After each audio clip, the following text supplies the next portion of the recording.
నేను మీ బంగారం cooking special వ్లాగ్స్లో ఈరోజు మనం అందరూ బాగున్నారండి. అందరూ బాగుండాలి, అందులో మనం ఉండాలన్నమాట. ఈరోజు మనం సండే పూట అత్తమాటలు చికెన్ మటన్ కాకుండా అప్పుడప్పుడు కాతంత రొయ్యలు కూడా చేసుకుంటే చాలా బాగుంటుందండి. మన దగ్గర బీచ్ పక్కన అంటే అక్కడ వచ్చేవండి, అమ్ముతారండి, కొనుక్కుంటామండి. ఆ రొయ్యలు తెచ్చేసి ఓ అర కేజీయో కేజీ ఉంటాయి కదండి. ఇక్కడ కాస్ట్ ఎక్కువేనండి. సముద్రం పక్కనే కదా అని తక్కువ అనుకుంటారు. తక్కువ కాదండి, ఎక్కువే. దాన్ని తెచ్చేసి శుభ్రంగా ఒలిచేసి, లేకపోతే అక్కడ ఒలిపించుకోండి, రూ. 50 తీసేసుకుంటారు. ఒలిపించేసుకుని శుభ్రంగా పసుపు, ఉప్పు, నిమ్మరసం వేసేసి కడిగేసేయండి. 3 సార్లు కడిగేసేసి వాసన రాకుండా కడిగేయాలన్నమాట. మంచిగా కడిగేసుకుని స్టవ్ మీద ఒక గిన్నె పెట్టుకుని దాంట్లో ఈ రొయ్యలు వేసేయండి. వాటర్ వేయకూడదండోయ్, ఆ రొయ్యల్లో ఉన్న వాటరే బయటకు వస్తుందన్నమాట. దాంట్లో కాతంత పసుపు, ఉప్పు, కారం, నూనె వేసామంటే మంచిగా ఆ రొయ్యలకి ఉప్పు, కారం, మసాలా అన్నది పడుతుందన్నమాట. పసుపు స్మెల్ రాకుండా, పసుపు అన్నది స్మెల్ రాదు. అల్లం వెల్లుల్లి పేస్ట్ కూడా వేసి ఆ నీళ్ళు మగ్గిపోయేంత వరకు దాంట్లోనే ఉడకనివ్వండి రొయ్యలు. చాలా అంటే చాలా రుచిగా ఉంటుందన్నమాట. ఈలోగా మనం కోడిగుడ్లు ఒక 4 కోడిగుడ్లు పక్కన పెట్టుకొని ఉడకబెట్టుకోండి. వాటర్ వేసుకుని దాంట్లో ఉప్పు వేసుకుని 4 కోడిగుడ్లు ఉడకబెట్టేసుకోండి. ఆ పక్కన ఏం చేస్తారంటే బీరకాయలు, లేత బీరకాయలు తెచ్చుకుని మంచిగా కట్ చేసుకోండి. ఉల్లిపాయలు, బీరకాయలు, పచ్చిమిర్చి. ఇది ఏమనుకుంటున్నారు? రొయ్యలు, లేత బీరకాయ, కోడిగుడ్డు అనమాట. చాలా అంటే చాలా రుచిగా ఉంటుంది. చూడండి, మనం ఏంటంటే దీంట్లో వాటర్ లేకుండా మనం దీన్ని ఫస్ట్ ఇందులో వేయించుకోవాలన్నమాట. ఈ ఉప్పు, కారం, మసాలా పట్టేంత వరకు దీంట్లో మగ్గబెట్టాలి మనం. మీడియం కానీ సిమ్ కానీ ఉంచుకుని తిప్పుకుంటూ ఉండాలి. అడుగు పట్టకూడదు, మాడకూడదు. మాడిపోతే టేస్ట్ మారిపోతుంది అనమాట. మంచిగా వేయించుకుంటే కర్రీ అన్నది అద్భుతంగా వస్తుంది. ఈలోగా మరి మసాలాలు పక్కన మీరు ఆడుకుంటారో నూరుకుంటారో చేసేయండి. మరి తెలుసు కదా మీకు. అల్లం వెల్లుల్లి పేస్ట్ నూరేసి పక్కన పెట్టుకోండి. చెక్క, లవంగాలు, యాలకులు, వక్క, జీలకర్ర, వెల్లుల్లి ఇవన్నీ ముద్ద చేసుకుని పక్కన పెట్టుకోండి. ఈ కూరకి అప్పుడప్పుడు వేసుకున్న మసాలాయే చాలా అంటే చాలా రుచిగా ఉంటుందన్నమాట. కరివేపాకు, కొత్తిమీర కూడా కడిగేసి పక్కన పెట్టుకోండి. ఇది ఎంత మగ్గితే అంత రుచి ఉంటుందన్నమాట. దగ్గరగా వండుకుంటే నిజంగానండి వేడి వేడి అన్నంలో అద్దరిపోద్దనమాట. ఎక్కడో హోటల్లోకి వెళ్ళి 3000 4000 బిల్లు చేసుకునే బదులు ఇంట్లోనే బియ్యం బస్తా వచ్చేస్తుంది. నెల సరిపడగా సామాను, గ్యాస్ వచ్చేస్తుంది, సరుకులు వస్తాయి. చక్కగా చేసుకోవచ్చు కదండి ఇంట్లోనే ఇలాగ వంటలు. ఒక బాండీ పెట్టుకుని దాంట్లో నూనె వేసుకుని దాంట్లో కరివేపాకు, కాసంత కొత్తిమీర వేసుకొని ముందు నూనె వేయించుకోండి. దాని తర్వాత కొంచెం నేను పింక్ సాల్ట్ వేస్తున్నాను. మీ దగ్గర సాల్టు లేదంటే ఉప్పు ఉన్న వేసుకోండి. వేసుకుని మంచిగా దాంట్లో వేగాలన్నమాట. నేను కోడిగుడ్లు ఉడకబెట్టానని చెప్పాను కదండి పక్కన. ఆ ఉడకబెట్టిన పైన తొక్క తీసుకుని చిన్న చిన్న ఘాట్లు పెట్టుకుని ఫస్ట్ నూనెలో వేయించుకుందామండి. కరివేపాకు ఎందుకు వేసానంటే మరి కోడిగుడ్డు అడగట్టకుండా వేసాను అనమాట. ఇది హైలో ఉన్నప్పుడు వేయితేనే గుడ్డు అంటుకోదు. సిమ్లో ఉన్నప్పుడు వేస్తే గుడ్డు కళాయికి అంటుపోద్ది అనమాట. మనం వేసుకుని మంచిగా అటు ఇటు తిప్పాలన్నమాట నూనెలో. ఈ కోడిగుడ్డు అన్నది నూనెలో వేగితే అంత రుచి అంటే అంత రుచి ఉంటుంది. చాలా అంటే చాలా బాగుంటుందండి బాబు. చాలాసార్లు చేశాను. ఎందుకో నా స్టైల్లో, మా ఆంధ్ర అమ్మాయి స్టైల్లో మీకు చేయాలి అనిపించింది అనమాట. చిన్నప్పుడు మా అమ్మ వాళ్ళు చేస్తే చూసి నేర్చుకున్నాను అన్నమాట. చూసానండి నేను. వాళ్ళు ఇంట్రెస్ట్గా చేస్తుంటే మా అమ్మమ్మ బొగ్గుల పొయ్యి మీద, కర్రల పొయ్యి మీద చేస్తుంటే అలా కుర్చీ వేసుకుని పీట వేసుకుని అమ్మమ్మ పక్కన కూర్చొని ఎలా చేస్తుందా అని ఇంట్రెస్ట్గా చేసేదాన్ని అనమాట. అలా చూసినవి అలా గుర్తుపెట్టుకొని నాకు నచ్చిన విధంగా, నాకు మెచ్చిన విధంగా నేను చేసుకున్నాను అనమాట. ఎక్కువ కదపకూడదండి. కోడిగుడ్లు ఎక్కువ కదిపాం ఇంకో తొక్కలు వచ్చేస్తాయి. కాబట్టి కొద్దిగా అది కుతకుతలాడుతూ ఉండాలి గుడ్డు. పైన తొక్క అంతానే మంచి క్రిస్పీగా ఎగాలన్నమాట. మంచిగా వేయించుకోవాలన్నమాట విడిపోకుండా. మరి ఎక్కువ కదిపేసినా లోపల సిదిగిపోద్దండి బాబు. సిదవకుండా మెల్లిగా ఉబ్బడిగా వేయించుకుంటే బాగుంటుందన్నమాట. మరి కోడిగుడ్డు రొయ్యలు అన్నది ఉత్తినే అంటారేటండి. మా గోదావరి జిల్లాలో కోడిగుడ్డు రొయ్యలు అంటే అదొక రుచి అనమాట. చాలా ఇష్టంగా తింటారు. చేపలు తింటారు, గుడ్లు రకరకాలుగా తింటారు, చికెన్ రకరకాలుగా తింటారు స్పైసీగా, కారంగా.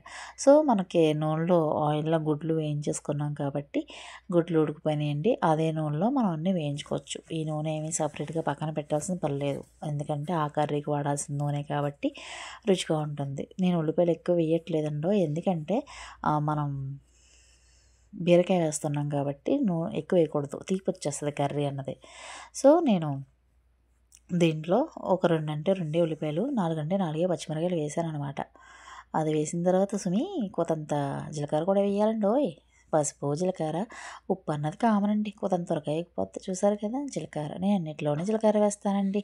అరుగుదలకి మనకి హెల్త్కి మంచిదని వేస్తూ ఉంటానండి. జీలకర్రలో మరి అన్ని పోషకాలు ఉన్నాయండి మరి అంటారు కదా మన డాక్టర్స్ అయినా పెద్దలైనా చెప్పేది. జీలకర్ర చేస్తుంది. తల్లి చేసి మేలు ఉల్లి కూడా చేయదు, ఉల్లి చేసి మేలు తల్లి చేయలేదు అన్నట్టు జీలకర్ర కూడా మేలు చేస్తుందని చెప్తున్నాను అనమాట. చూసారు కదా అల్లం వెల్లుల్లి పేస్ట్ నూరింది వేసుకున్నాను. ఒక్కోసారి గ్లాస్లో ఉంటే చితకొట్టేసుకుని వేసుకుంటే అప్పటికప్పుడు బాగుంటుందండి. లేదంటే మిక్సీ కొట్టుకోవచ్చు, లేదంటే మీ దగ్గర శనగకాయలు ఉంటే నూరుకోవచ్చు. శనగకాయలు అంటే మీకు తెలుసు కదండి, పూర్వం ఉండేవి అవన్నీని. దాంట్లో నూరుతూ ఉంటే కూర గుమ్మగుమ్మలు ఆడిపోతూ ఆ వీధి వీధి అంతా వాసన వచ్చేసేదండి బాబు. ఆకలేసేది ఆ స్మెల్కి, అంత బాగుండేదనమాట. ఇది చేస్తుంటే చిన్నప్పుడు జ్ఞాపకాలు గుర్తొస్తున్నాయండి. మా అమ్మగారు వండుతుంటే మసాలా నూరి పని నాదే అనమాట. దాని తర్వాత బీరకాయలు మనం ఏదైతే కట్ చేసుకున్నామో లేత బీరకాయలు, నేను ఎక్కువ వేయట్లేదు, రొయ్యలు ఎగ్స్ కూడా వేస్తున్నాను కాబట్టి ఒక బీరకాయ, నేతి బీరకాయ లాంటిది లేదా లేత బీరకాయ లాంటిది ముక్కలుగా కోసుకుని నూనెలో ఇందులో వేయించుకుంటున్నాను అనమాట. ఉల్లిపాయల దాంట్లో వేయించుకుని కాసంత పసుపు, కాసంత కారం ఎక్కువ వేయాలండి. ఇది నాన్ వెజ్ కదా, ఒక 3 స్పూన్లు కారం వేస్తున్నాను. మీకు కారం ఎక్కువ వద్దు, పచ్చిమిరకాయలు ఎక్కువ వేసుకుంటే కనుక మీరు 2 వేసుకోండి. నేను 3 వేసుకున్నాను, నాన్ వెజ్ నీసు స్మెల్ రాకుండా. తర్వాత చికెన్ మసాలా ఉంటుంది, గరం మసాలా ఉంటుంది, ధనియాల పొడి, జీలకర్ర పొడి, మ్యాగీ, మీ దగ్గర ఏ మసాలా ఉంటే ఆ మసాలా 1/2 టీ స్పూన్ వేసుకోండి. వేసుకుని మంచిగా అదంతా తిప్పాలన్నమాట. ఇవంతా ఎంత వేగితే అంత బాగుంటుందన్నమాట. ధనియాల పొడి చెప్పాను కదా, ఇంట్లో చేసుకున్న ధనియాల పొడి కానీ, లేదంటే మీరు ప్యాకెట్, మీకు అంత ఓపిక టైము తీరిక లేకపోతే, అంటే కొంతమంది ఆఫీస్కి వెళ్ళిన వాళ్ళు ఉంటారు కదా, సో మాడు పట్టకుండా అడుగు పట్టకుండా కొంచెం మనం వేసి పొడులు ఏంటంటే కారాలు పొడులు వేసిన తర్వాత అడుగు పట్టేస్తుంది అనమాట. త్వరగా వాటర్ అన్న వేయాలి, లేదంటే రొయ్యలన్నా వేసేసుకోవాలి. ఫస్ట్ ఇది మగ్గాలి కాబట్టి సిమ్లో ఉంచుకోండి, హైలో ఉంటే మళ్ళీ మాడిపోతుంది. సిమ్లో ఉంచుకొని మరి గ్యాస్ అంతా అట్లా మగ్గనివ్వండి, ఆ నూనె పైకి తేలేంత వరకుని. ఎంత మగ్గితే కూర అంత బాగుంటుంది, తెలుసు కదా. 45 మినిట్స్, కుక్కర్ అయితే 2 విజిల్స్. తర్వాత మ్యాగీ మసాలా వేసుకోండి. కూరకి అధిక రుచినిచ్చేది ఈ మసాలా కూడా. మీ దగ్గర ఉంటే వేసుకోవచ్చు, లేదంటే మసాలా ముద్ద, మీరు నూరిన మసాలా ముద్ద వేసుకున్న చాలా అంటే చాలా రుచిగా ఉంటుందన్నమాట. దాని తర్వాత మనం పక్కనే కోడిగుడ్లు పెట్టేసుకున్నాం. ఆ పక్కన మనం వేయించిన రొయ్యలు ఉన్నాయి కదండి, తీసుకుని అవి వేసేసేయండి. మనం ఉడకబెట్టుకున్నాం కదా సేమ్ వాటర్లోని, అది వేసేసి మనం ఉప్పు కారాలు ఎక్కువ ఏమీ వేయాల్సిన పని లేదు, ఎందుకంటే ఇందులోనే వేసాం. సో మంచిగా సమానంగా సరిపోద్ది అనమాట. మంచి టేస్ట్ వస్తుంది కర్రీ అన్నది. మనం మసాలాలు కొంచెం ఎక్కువ వేసుకుంటూ ఉంటే ఆ స్మెల్ అన్నది రాదు, బాగుంటుంది. ఇలా మనం ఫ్రైలాగా దింపేసుకోవచ్చు, లేదు కర్రీలా కావాలంటే కొంచెం వాటర్ వేసుకొని మగ్గబెట్టుకోవచ్చు.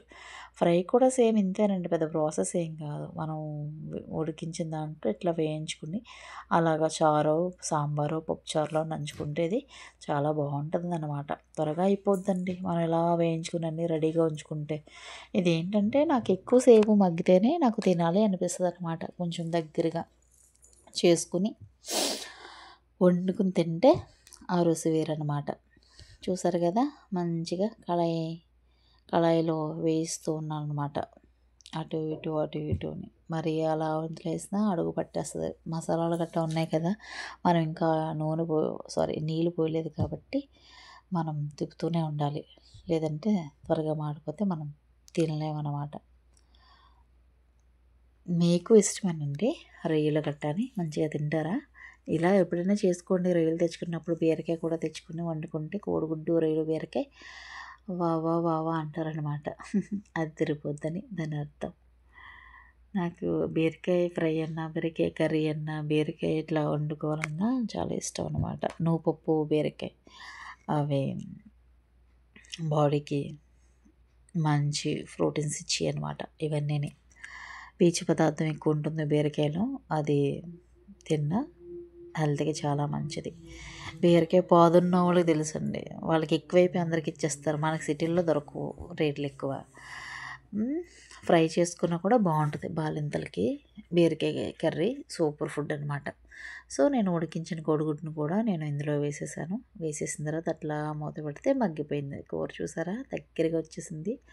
ఎట్లా రావాలి, నూనెలా పైకి తేలాలి, అప్పుడు మనకి కూర రెడీ అయిపోయిందని అర్థం. దీంట్లో మన ఉప్పు చూసుకోండి, సాల్ట్. ఈ స్టేజ్లో మీరు సాల్ట్ కూడా చల్లుకోవచ్చు సరిపోకపోతే. చూసారు కదా, నేను అలా మగ్గబెడితే కర్రీ మనకి ఇట్లా రెడీ అయిపోయింది. ఇంకెందుకంటే ఆలస్యం, ఒక ప్లేట్లో తీసుకుని దాంట్లో రైస్ వేసుకొని వేడి వేడిగా ఈ కర్రీ పక్కన పెట్టుకుని ముద్ద గుడ్డు ముక్క, రొయ్య, బీరకాయ, అబ్బబ్బబ్బబ్బా నోట్లో లాలాజలు ఊరుతుందిరా అయ్యా, అంత నచ్చేస్తుంది అనమాట. ఇంకేంటండి, నచ్చితే మరి సబ్స్క్రైబ్ చేయొచ్చు కదా, నలుగురికి చేయమని చెప్పచ్చు కదా. లైక్ చేయండి, షేర్ చేయండి, కామెంట్ చేయండి, అండ్ సబ్స్క్రైబ్ చేయండి. ఎట్లా వేడిగా అప్పుడప్పుడు సండే పూట లేదంటే మీకు వీలైనప్పుడు ఎట్లా వండుకుని తింటే వేడిగా చెయ్యి కాలిపోతుందండి బాబు. నాకైతే నోరు ఊరిపోతుందండి. వావ్ అని చెప్తున్నాను. Thanks for watching.